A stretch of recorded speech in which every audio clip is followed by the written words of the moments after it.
Hello, everyone. It's Kerri Hummingbird with Soul Nectar Show. And this week, I am gifting you an episode that I recorded on the Skeptic Metaphysicians Podcast. We're going to change it up a little bit this week, and you get to hear a little bit about my story and background and as I interview with Will Rodriguez. So enjoy this interruption to the normal programming of Soul Nectar Show and let me know what you think.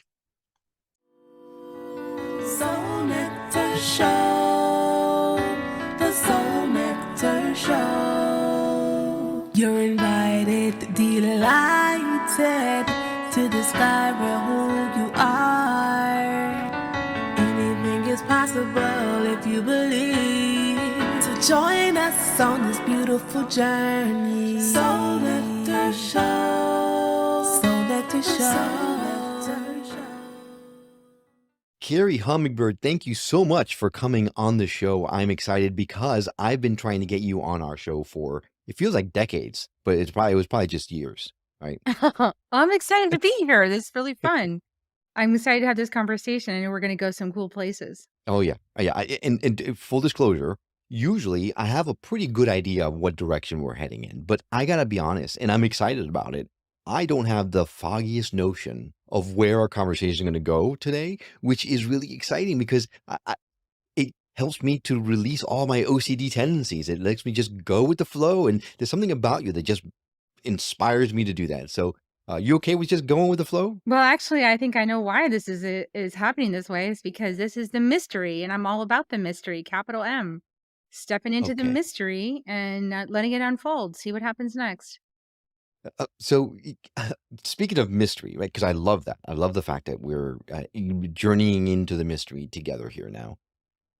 Kerri Hummingbird, that's an interesting name. How did you, is that your given name? No, so that's well, it depends who's giving it to me. Yes, in a way. Yeah, that's a good point. Yeah. And it So was then who gave it to you? it And was given to me by spirit. So Carrie was given to me by my mom. sure. And Hummingbird was given to me by spirit. And so I'm sitting in the house right now that I purchased, but I was looking for a house. I finally had a job. I could afford my own house after my divorce.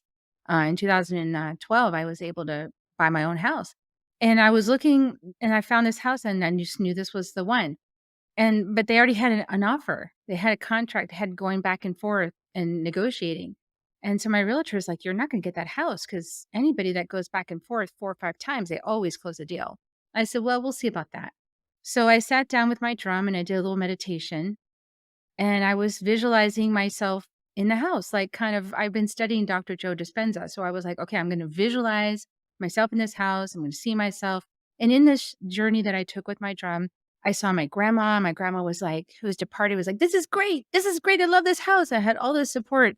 And I was kind of making it happen until the last thing that happened in the journey was that I was visualizing being in the kitchen of the house, looking out the back window, and suddenly this rainbow light swooshed up, totally swooshed up the back window with a hummingbird. And I thought, Wow.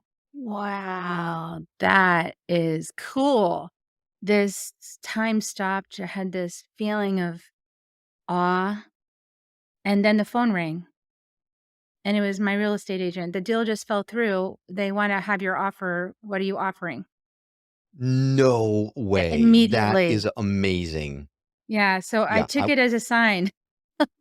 It's like, I Yeah, think I would Hummingbird have is done the my same thing. ally. Yeah, So, no question about it. Longtime listeners to the show will remember my story with the butterfly. I had a very similar instance with that sparked part of this awakening that I'm undergoing right now too, where it was everything stopped, completely stood still, and there was nothing in the world except for this butterfly and I had a connection. It was incredible. So I totally understand where you're coming from. So the only thing is I didn't adopt the name. I probably should have. I mean, your story is remarkable because the timing is perfect. That's well, incredible. there's another part to the story because a Yeah. lot of people don't know my last name officially now is Sami because I'm remarried. And my husband Akeem that's his last name, but I didn't register that that was his last name for a really long time. Like, it'd been months I had known this guy from he came to a fire walk. I lead fire walks, and so he came to walk across 1,300-degree coals with me, and he fell for me because here I am, this medicine woman in the front of the class. I'm leading 50 people across a fire, and I'm like Tony Robbins, but like Kerri Hummingbird. And I'm just like, "Yeah, we're gonna walk across the fire and be empowered," and I'm just all charged up. And he was so like, "Wow, this woman is hot," like in many ways. And so he started to wanna date me and stuff like that, and I said, "You know what? You really should read my books before you commit to me because I have had a Yeah. journey, and you need to be okay with that journey because it's You public." you need to know what you're getting yourself into, right? Yeah, I'm a sage. You need to know. I Uh, talk all the stories, and you need to know what's out there about me. So mhm. I gave him my books, we've been dating maybe a couple of months, and I go to the store one night late, like 10 o'clock. I'm in the aisle. I'm looking for some stuff. I'm not normally there. I'm multitasking, talking to my mom. All of a sudden, this tall man starts looking at me, and is this? And he comes up to me and touches my arm and says, "I know you." I'm like, "Oh, I don't think so." He said, "No, 911, 911. you're you're dating my son." He had seen my picture on the book cover, and he recognized me from the book cover, Oh. and he said, "You are dating my son." He said, "By the way, my son is completely in love with you." Oh my gosh. So all of a sudden in this moment, I hear my Caro Nation people from Peru, the tribe that supports my work, just laughing, just giggling in the ethereal realms. And they're like, "There's no more back doors on this one." They're just laughing. And I'm like, "What's the joke? What's the joke?" And they said his last name. Well, his last name is Sami, Sami. In the Caro tradition, that means the light.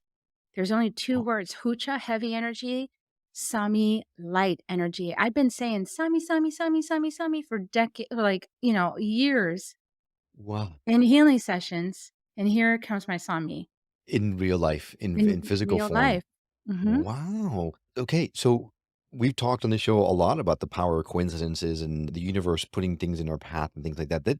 It sounds like you are like the embodiment of all this stuff. And I know from firsthand experience, having been in a meeting with you where you instantly felt a shift in energies. I know that you're very open, you're very in tune with energetics and all that kind of stuff. So have you found that being open to whatever the universe is going to throw your way has allowed a lot of stuff to come to you very easily, or have to work at it like the rest of us? No, I would say a little of both because I kept my channel open my whole life, even though I was asleep until about 48-ish, 40, no, a little bit sooner, 42. I was asleep for a long time, like everybody else. So just kind of Mm. living the dream in the matrix, asleep, doing my job, doing the family, doing all the expectations like everybody else. But I kept my channel open by doing artwork. So I would go out in nature and I would do art. And I really feel like that kept it open for me, the potential. And it wasn't as hard for me then when I woke up because I already had that imagination active. So when it started waking up for me, it was after the bottom of my dark night of the soul. And my book, Awakening to Me, is my first book. It tells all the gritty details. There's a whole lot of drama in there. People interested in drama, there you have it over there. You can go read that or listen to the Audible. But the fact of the matter is, like, when I started waking up after the darkness, most of us do wake up after the darkness.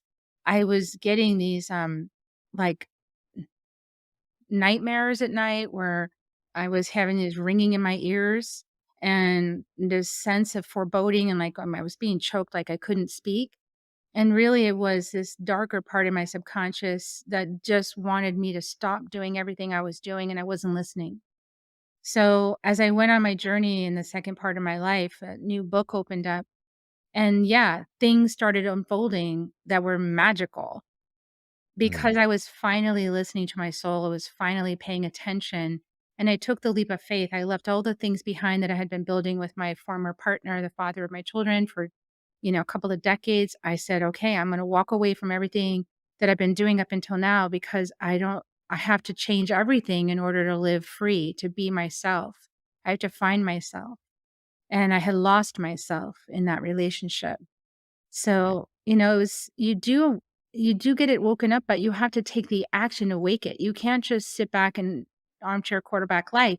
You've got to make some big, bold decisions And when you do, your soul is going to show up and you're going to have amazing moments like I've had. Right. You need to take action. That makes perfect sense. Hmm. Now, we've heard on the show before the fact that awakenings are difficult, they're challenging, they're messy, they're ugly, and that they're a lonely path because you have to take leaps that are well outside of your comfort zone in order for you to make the biggest, I don't want to say advancement, but successes in your path forward. Is that how you've experienced it? Is it something that is a rough road but eventually will pay off, or can it be an easy just make a decision and it'll be primrose and butterflies the rest of the way? Well, let's just say rather than go from one stream to the other, let's walk the middle road. So Mm, there is some amazing, ecstatic, beautiful, mystical connections with the divine when you open yourself that way. And there's some painful realizations. There's changes in relationships that need to take place. There's admitting of fault, like, yes, I did this thing. Yes, this was my path. Yes, I made these choices. Yes, they had impact. It was challenging on people in my life. And I'm committed to growth. I'm committed to evolution. I'm committed to bettering myself. And because of that, life starts to improve and we start to move ourselves up the matrix. I love the power versus force matrix for anyone who's, geeky and likes to look at that kind of stuff. But oh David yeah, R. absolutely. Hawkins, Hmm. and Yep. so you can see shame's at the bottom. Shame is included in the human experience. Enlightenment's at the top. Enlightens the potential of the human experience, but you'll never get to enlightenment if you won't feel the shame. Hmm. So I believe it's all Right. part of the journey, it's everything. And most of us are trying to avoid the shadows. Most of us are like, I don't want to feel that. I don't want to feel that. And look at our culture, and I was part of it, taking the not feeling pills for 13 years, trying to stop feeling grief.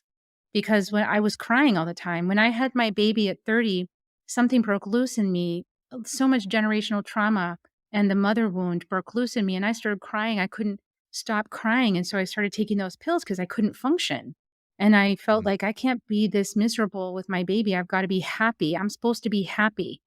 So I was trying to force myself to be happy, but it was a superficial happiness. It wasn't actual happiness. But when I finally stopped taking those pills and just faced my feelings and felt them and developed emotional capacity, emotional intelligence, then I was able to be in true joy because joy includes sadness. Joy includes grief. Joy doesn't leave anything out of the equation.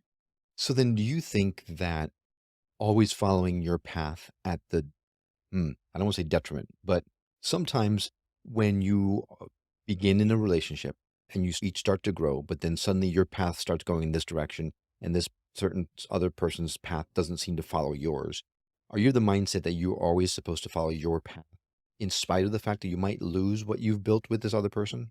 I Tough absolutely question, I know. and no, it's really true, and I help people with this all the time, okay? So I wanna say I'm always helping people with this question, and every situation is unique. In my situation, I made the choice that I needed to focus on one thing at a time, and the one thing I needed to focus on first was healing myself, because I'd gotten myself down in such a pit of despair and such a it was just like a repeating nightmare. Like, it was so hard to get out of it within the context of that relationship. I had to leave in order to heal myself first and find myself again. So, nothing bad about him, just I could not heal the relationship at the same time as I was healing myself. I couldn't personally hold all of that at the same time. So what I did was I, of course, stayed with my boys and, and helped them along their journey while I invested in myself. So I actually invested my entire, life savings from working in high tech in myself, in training, in shamanic development, in, all of my mentors. I mean, every last dime of that I invested so that I could start my purpose path, so that my mortgage could get paid and my kids could do what they needed to do and I could follow my path. So a lot of people whine and complain, and I don't mean to be judgmental about it, but say like, "Oh, you should give us all for free, and if you're happy now, you should give us all." And it's like, well, I didn't. I paid my way. I invested. I gave everything. I sacrificed my retirement so that I could live. I sacrificed every penny I ever saved so that I could be well and that I could become the mother my boys deserved. That's how committed I was to my path. And I would have sold my house if I had to. Luckily, didn't have to go that far because then I ended up getting some more assistance. But the point being, when you get that call of your soul, yeah, that's the number one. Every other thing in your life has to adjust to that call. And in the process of that adjustment, what happens is that things get set on a right foundation. So I got this image years ago of what's going on with my relationship with my former partner and with most of the relationships I was in up until that point is kind of like a forest where all of the trees, instead of sending their roots down into the ground, into the earth, they have them wrapped around each other's trunks, trying to squeeze life out of Mm. all the other trees in the forest. Meanwhile, all they have to do is put their roots straight down into the soil where there's bucket loads of reservoirs of water and nourishment and love from Mama Earth. Mm. So we are all in that process right now of uncoiling our roots from other people's trunks, sticking those roots down into the earth to get our own source of nourishment. And then from that solid foundation of true right relationship, of love, of irony, of reciprocity, of true source connection, we can rebuild our relationships in a more true way. And there's a whole lot of messy crap that has to be revealed and worked through in order to right yourself. But we are righting ourselves. We're not going to live on the triangle of disempowerment anymore. There's no more victims, rescuers, and perpetrators. There's only people taking responsibility for their lives and for themselves and following their soul and their guidance, connecting down into the source and following that truth that's coming through their hearts. That's how we're going to build new earth. And yeah, it's a little bumpy. It's difficult. We have a lot of martyrdom and a Mm. ton of victimization. And I just can't. And woe was me. And life is horrible. And if that's you right now, that's not you. I'm sorry. It's not you. That's the dragons hooked into you, but that's not you. You're an Mm. infinite being. So how do you get beyond that? How do you get out of that oh, poor is me? You gotta decide to sacrifice everything. So, this is something we do in my level 2 training in inner medicine is we rebirth. And one of the scariest things about rebirthing is if you think about what rebirth actually is, rebirth says, I'm gonna die to myself, but stay alive. So I'm gonna start a new incarnation without dying physically. But I'm gonna let go of my history, my self-concept, everything I think I am, everything I think I need. I'm putting it all in a treasure box. And in my group, we give it to the Holy Mountain and we say, here you go. And we take this courageous journey of letting go, spirit of death, take it all and show me on the other side what's more true. And what happens is everything that's yours truly stays, but it's going to be reconfigured in a healthier way so you can move forward in your life with more grace and beauty. I love the way you express yourself, Kerri. Let me just say that. This is fantastic. We actually have to uncoil our roots from our trunks just for a second because we got to take a break. But our conversation is just getting started. I know you wrote a book that I really want to talk to you about. It's called The Second Wave. And in the book, you warn us about something that's coming that we've got to change in order to face. When we come back, we're going to dive into that. So this is not one you want to miss. Stay with us. We'll be right back.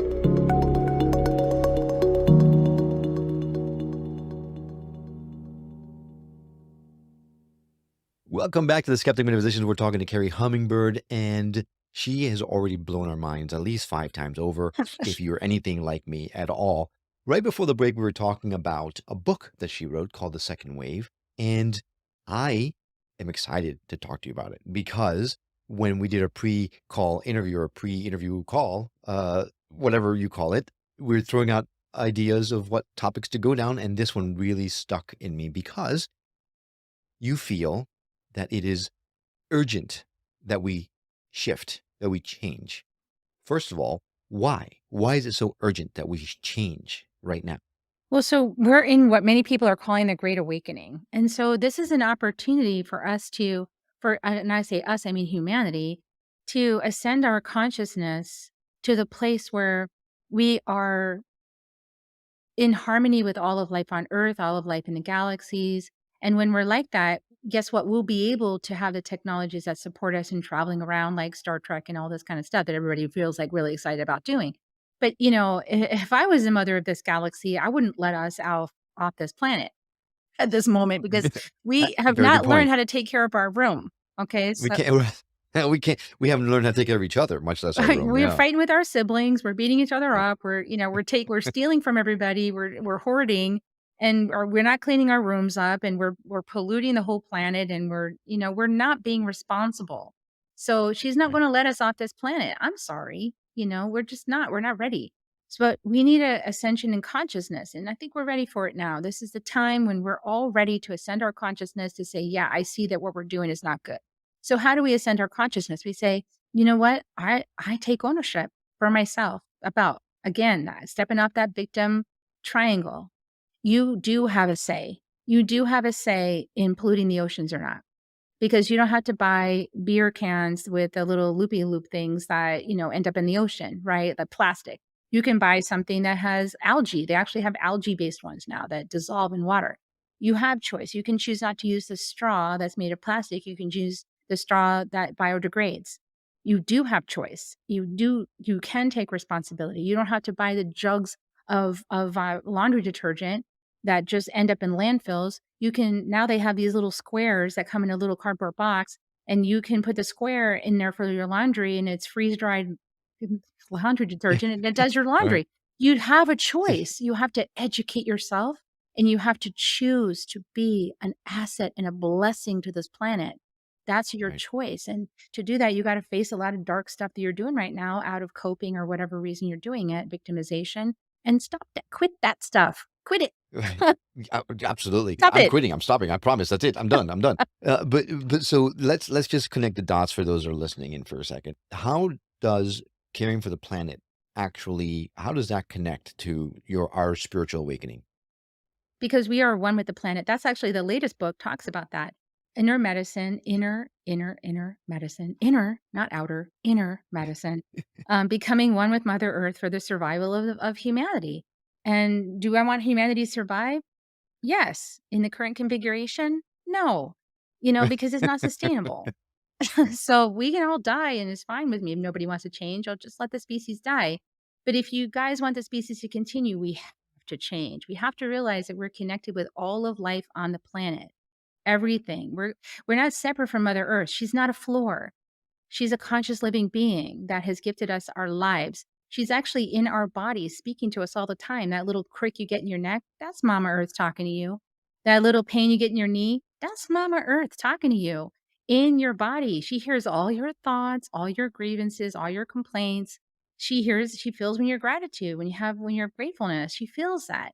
And she is alive and she is us. We are Earth. That's who we are. I love people that think we can fly off and live on Mars. I don't know how that would happen because we're Earth. We're made of Earth. Without Earth sustaining us, we're going to have a hard time doing that. It's an idiotic idea. And it's kind of like the biggest escape artist thing to Yeah. do ever, right? It's like Well, the pushing the escape artist thing to the max. yeah, like a sci-fi little nerd that I am, like living on Mars. That sounds pretty flipping cool to me. But yeah, I don't see how it happens, honestly. At least not for a very long time. But it sounds like, and please correct me. I know you are a medicine woman, and as a medicine woman, I would assume that by you're saying Earth is listening to everything, seeing our thoughts, and giving us messages all the time. I assume that you feel that Earth, the planet, is God, a part of God, just like we are? Well, yeah, I think everything is part of God. I mean, God is all that is, capital A, all that is. That means all that is. That means even like with the little demons you think are so terrible and everyone's like, oh my God, stay away from it. Or, like the angels, oh, let's welcome them. But that's just like that power versus force matrix, like we're all trying to avoid shame. Like, no, don't be shame. But like, then we deny we feel it and then it expands and it gets bigger. Like, it's a big old pimple that needs to pop on the planet right now. Honestly, people, it's Ew, nasty. did not need that It's visual, nasty, Kerri. That, but I that just saying, it's time to pop it. We have to face the stuff that we've been repressing. We have to face it, feel it to heal it, and step forward as a new responsible conscious human. So yes, and Mother Earth is conscious. She's stepping into a new part of her journey. She doesn't want to be held back anymore by the lower vibrational stuff that we keep doing. And so the only way for us to shift the whole matrix is to take responsibility for it. And I love the gene keys, GeneKeys, Mhm. because it gives us a way of understanding what the heck Kerri Hummingbird is talking about. Is that when you go get your chart, it gives you this really simple diagram. And my chart looks something like this. When you're in your shadows, Kerri, you're in judgment, you're in opinion, you're in expectation, you're impatient, you have conflict, and I could go on, but I have 11 shadows that I grapple with every single day. Now, when I shift into the gift, the middle way, as I was talking about, the middle way, I shift into integrity. So when I say something, I'm saying it true because I'm all about us being in integrity. I know that I'm farsighted. I have farsighted vision. I can see the end of the road approaching. So please, when I tell you the end of the road is approaching, please listen and say, yes, Kerri Hummingbird, I trust you. You have farsightedness in your chart. And when I say we need to be diplomatic with each other to get to peace, believe me, we need to be diplomatic to get to peace. So we all have gifts like that, and we all have gifts to share. And when we do the homework to understand ourselves, the self-discovery, the inner medicine, we show up as better humans.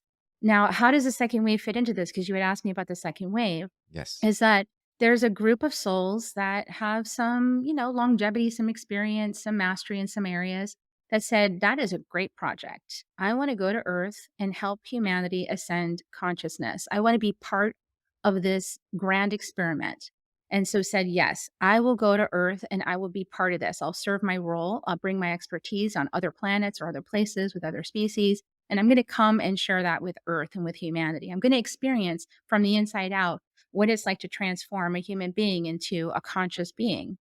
And so the second wave is all the volunteers. And if anybody ever looked at Dolores Cannon's work, Dolores Cannon did like, I don't know, decades of work interviewing people when they were in a subconscious state and Yeah. talking to their souls. QHHT. Yeah. Mhm. QHHT, and Yep. interviewing them about this. And she's the reason she became aware of it because the people were saying, "Oh, well, I'm part of the second wave. I'm part of the first wave." And she's like, "What is this?" She started getting curious. So I initially had seen that video years ago, but by 2019, when I was sitting meditating on my front lawn, and I heard my guidance say, "You're writing a new book," and I said, "I am." "Yes." "What's the name of it?" "The Second Wave." "What the heck is that?"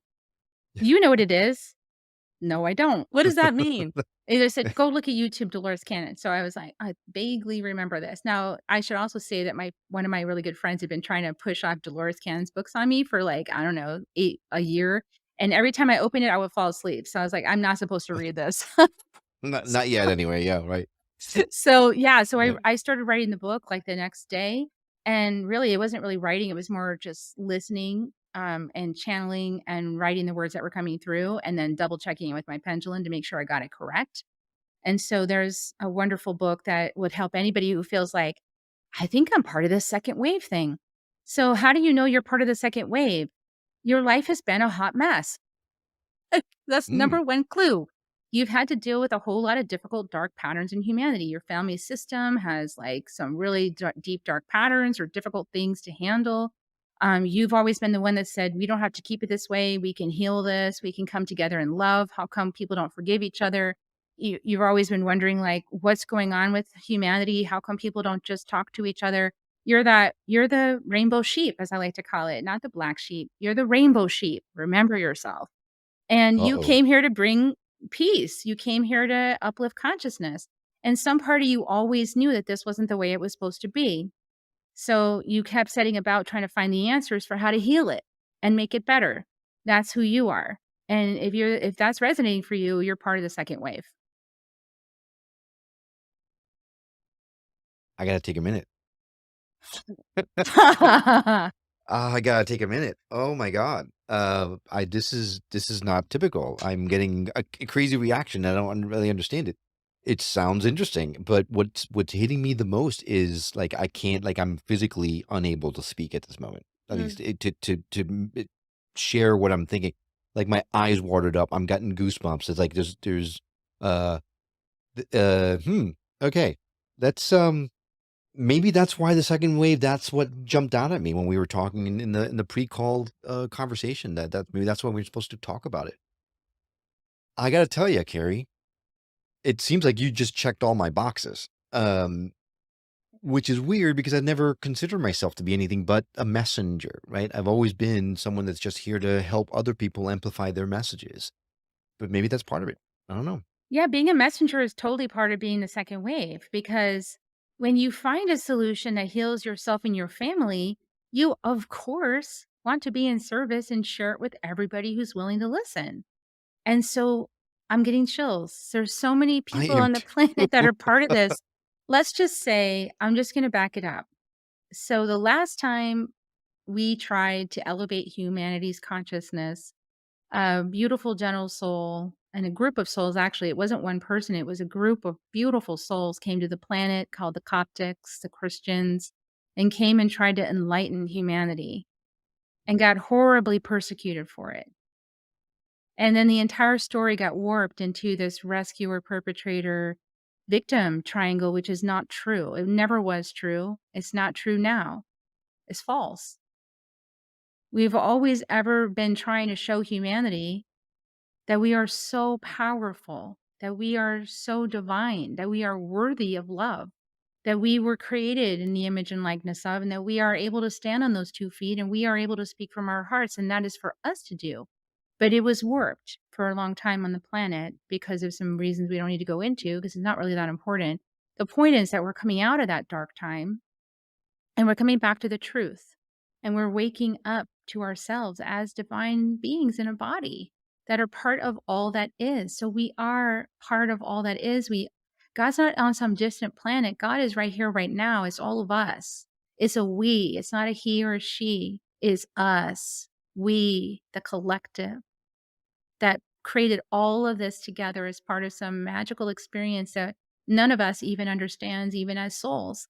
It's just like, well, so why do we need to explain it? Let's just experience it. It's a beautiful thing that we've all gifted ourselves. This went places I didn't think it was going to go. So, but I've got to bring it back for a second because something you said earlier struck me, and I want to touch on it because I feel it's important. You mentioned that we were all ready to ascend. We were all ready to awaken.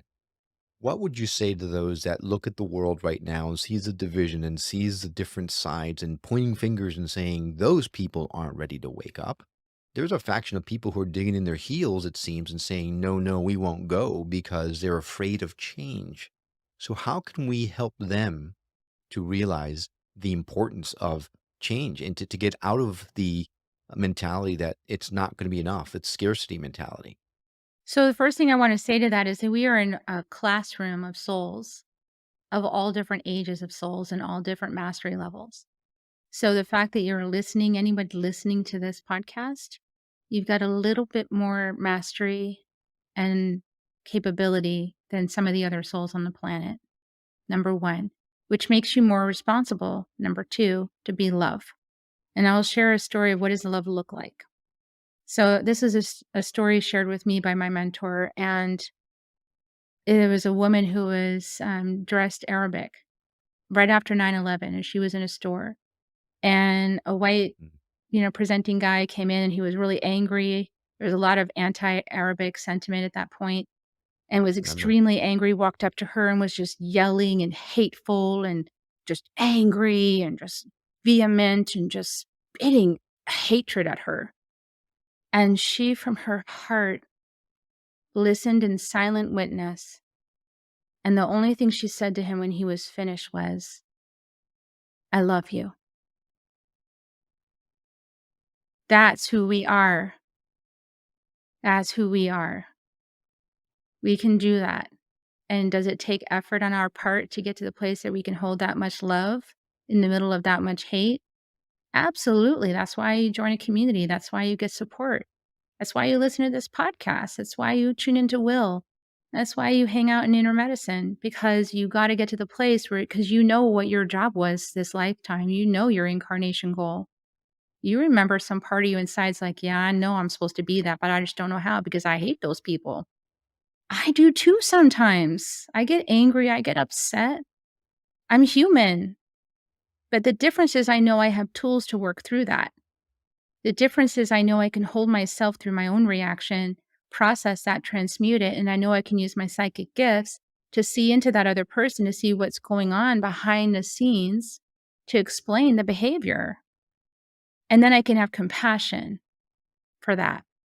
Because for me, I need to know why, in order to have I'm still working on compassion. I can't just do automatic compassion. I have to know, why is that person acting that way? And then when I have that insight, it helps me relax my judgment. Remember I said I have judgment? And I can go into integrity. And I can go into perfection. It's all perfect at the same time. We're all learning in Earth School. Some of us are behaving very poorly, but actually for our soul age, it's really appropriate because we all have to learn how, you can't know what hatred is unless you feel hatred in your body. How can you possibly know what it is unless you experience it? Try to tell any teenager any lesson and they go, uh-huh, uh-huh, uh-huh, and then they go do it. Right. I mean, just be Right. a mom, you'll see. It's like, yeah, you can't tell Right. anybody anything till after they've done it, and then you go, "Okay, now what did you learn?" Uh, Sienna, if you're listening to this, it does not mean go and do it. It means listen. You still have to listen to me. That's all I'm saying. But, as adult souls, and that's who this audience is, so I'm looking right at you guys. As adult souls, we have gotta pony up, okay? Because we cannot be playing the same victimization game as the young souls. We're the adults in the house, we need to pony up, And so, yeah, they're gonna be it's just like any angry teenager acts really terrible. Yeah, that explains, a lot of the stuff going on, right?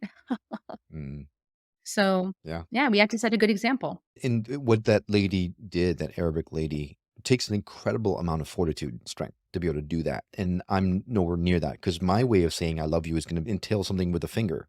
So it's probably not the right way to go about it. So I'm working on it though. But who knows? That might be the right medicine in the moment, but this guy totally broke down when she did that. He broke down and everything Yeah. cracked open, and he Wow. realized, "Oh my gosh, I can't believe Yeah. I'm being this way. I'm a Christian. I'm not supposed to act like that."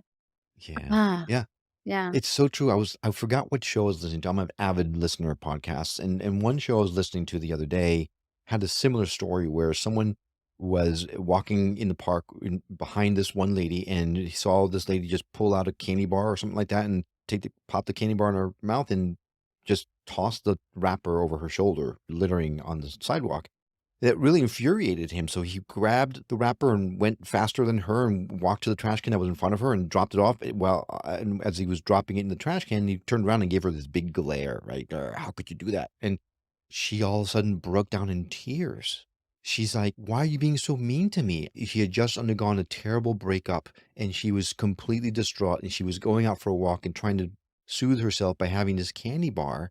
And she didn't think about just what that act of her throwing the wrapper on the ground would be, because she was so caught up in her own drama, and the other person was so mad at her, not realizing what she was going through, when all he could have done is just picked up the wrapper and threw it away without passing judgment. And that's what we're trying to get to. And that's not where I am, but I'm really working hard to get that, Yeah. especially if I'm part of the damn second wave. And that's why the second title of the second wave book is Transcending the Human Drama.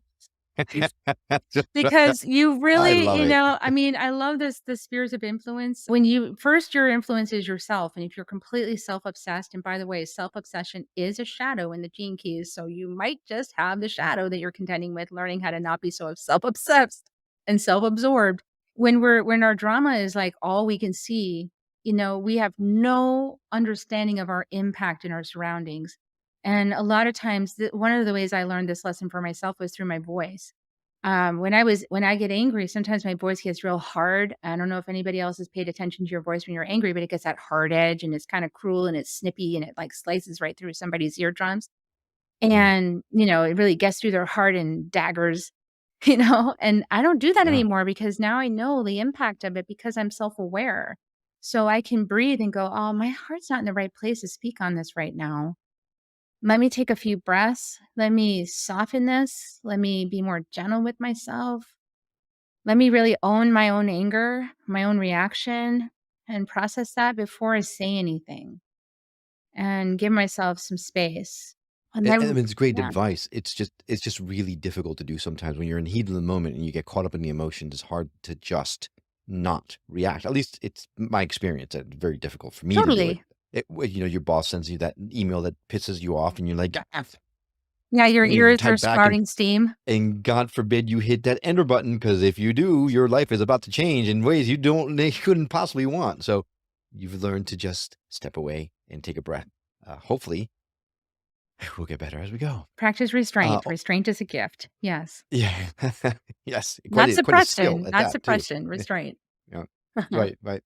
Kerri, I love talking to you. This is the most amazing conversation I've had in such a very long time, but we're running out of time, unfortunately. Your books, Inner Medicine, Love is Fears, Second Wave, these are all best-selling books, and they're award-winning books. We're going to add a link to all your books in our show notes so people can just go right to skepticmetaphysician.com and grab those right away. I could not recommend them highly enough. Also, kerrihummingbird.com is your website. Someone wants to reach out to you, that's the best way to do that. Is that correct? That's correct. And if you want to get a free meditation pack for inner medicine, you can go to kerrihummingbird.com, KERRI hummingbird.com/inner medicine. Inner medicine, you guys. Inner, not external. Inner. Not outer, right. Not outer. I'm going to go there right now. That sounds like something I definitely need. And then before we go, we had talked about there's a circle you're trying to form that's coming up here soon. Can you tell us a little bit about that before we close up shop? Yeah, I'm a healer, so I do healing sessions and stuff like that, and I work one-on-one with people, but I really love group work. Group work Mm. is so fantastic because you get to learn from every single person's lessons in the group. I mean, it's like magnified learning. So I do small groups of less than 15 so I can really be with people. And inner medicine training is my thing. I teach people how to have strong inner medicine. We work with the Andes Mountains medicine. We work with the gene keys. We do shamanic healing, and we do alignment work for every person to live their own thumbprint journey of life. I don't try to push anything on you. It's your journey. So I hold space. And that next group is forming, and it's going to start in February 2024. So we're getting in the ramp up for it. And anyone who's interested should reach out for a discovery call. It's free. Oh, that's amazing. So what does that entail? Do people go to you in person? Do you do online stuff? Is it a long period of time? Is it a one-time thing? How does it work? Well, I don't want to scare anybody, but getting fully aligned with your inner medicine and your gene keys chart without, kind of creating conditions where you might go insane, it takes about 15 months. Okay. Because we're Okay. rebirthing right in the middle of this life. So we're not going to have to die and leave the body. We're going to rebirth right here, right now in this Which is a body, plus. stay alive. Yeah. So Yep. you're going to rebirth your Sticking around. whole life. That takes 15 months. Now, if you think about the context of how long you've been struggling with your current life and not knowing how to change it, then it's probably a pretty short period of time. It's a year and a half to change all that. So that's pretty much what we do, and it's weekly over Zoom. But really, honestly, the guides of this work, the etheric guides of this work, it's with you 24/7. So you are constantly 24/7 being supported. I know you're being supported by my soul. You're being supported by the lineage that supports my work. And I maintain an altar for all the students. So I'm always lighting the fire, putting the tobacco on there for clearing and support, and constantly praying. So you're getting a lot of support for that year and a half, and weekly Zoom calls to do transformational work every single week. That sounds incredible. Any plans of actually doing something in person out in the Andes or something like that? Yeah, we are going to Peru actually in June 2024. We're going to spend a week in the Sacred Valley with the shamans. We're going to go to the Holy Mountain that I was talking about earlier. And we're going to put that treasure box right there and just leave all that stuff up there and just goodbye. Feed the mountain. And then we're going to go to Lake Titicaca and have a beautiful journey of the highest lake in the Andes. And get that rebirth energy going on. So yeah, it's a beautiful, extremely potent time, and you want to rest after you get back because we transform so much stuff. It'll probably take you, a good while to integrate that. But we work with some wonderful people out there. It's a gorgeous trip. It sounds incredible. Yeah, absolutely. Kerri, this has been fabulous. And I don't use that word lightly. This has been fabulous. Thank you so much for taking the time and sharing your wisdom with us and really rocking my world specifically. So thank you for that. Oh, thank you for having me on, and love you, everybody. Love, love, love. Kisses, kisses, kisses. All right. Take care. We'll talk again soon. Okay. And a huge thank you to you. If you know someone who would benefit from hearing the message we're sharing on the show, do them and us a favor and share the show with them. It will help get the word out about us, and it might just change someone's life for the better. Well, that's all for now. We will see you on the next episode of The Skeptic Metaphysician. Until then, take care.